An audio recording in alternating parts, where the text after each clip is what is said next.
Les figures libres sur Europe 1, comme chaque matin avec vous, Vincent Herouet. Et on va donc parler du Cambodge. Le régime autoritaire du Premier ministre Hun Sen renforce son contrôle sur les médias. Oui, hier matin, les lecteurs et les rédacteurs du vénérable Phnom Penh Post ont appris que leur journal avait été racheté. Tous ignoraient qu'il était en vente et en faillite, le fisc lui réclamant soudain 5 millions de dollars. En cherchant bien, et les reporters du Phnom Penh Post, pardonnez-moi, savent chercher, c'est pour ça d'ailleurs que leur journal a de la valeur et qu'il a des ennuis aussi.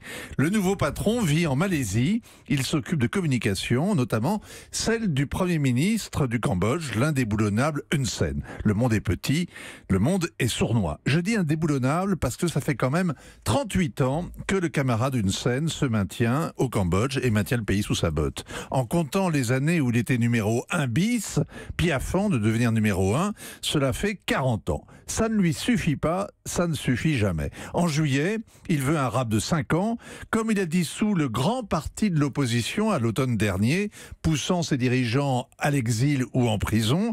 Eh bien, les élections seront une formalité. En vieillissant, l'ancien Khmer rouge, Hun Sen, ressemble à un Jerry Lewis asiatique, mais il ne plaisante jamais. 30 radios ont été fermées et l'autre grand journal indépendant en anglais, le Cambodia Daily, aussi a été fermé. 2 quotidiens en anglais donc. Et pourtant c'est un pays francophone. Le Cambodge, ancien protectorat français, ça nous crée normalement une responsabilité, mais en réalité, la France ne se sent pas vraiment concernée par ce que fait Hun Sen et dans quelle langue les Cambodgiens le racontent. Pourquoi ?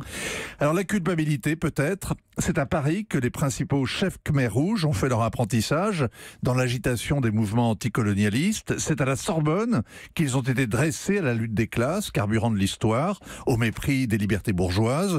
L'idée sommaire mais efficace que la révolution exige des boucs émissaires, qu'il faut passer un groupe humain par-dessus bord, n'a pas été importée de l'enfer, elle a été rapportée de Paris. La mise en pratique a fait 1 700 000 morts au Cambodge.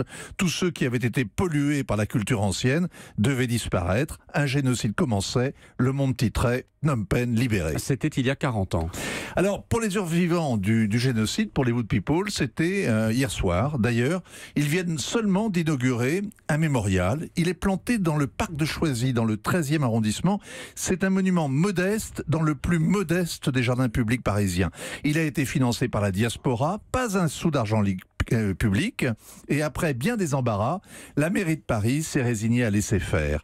Les rescapés du génocide, les exilés d'Hun Sen ne font pas partie de ses protégés. Elle préfère exposer Che Guevara à Paris, c'est glamour. Une expo Pol Pot à Paris serait peut-être plus édifiante.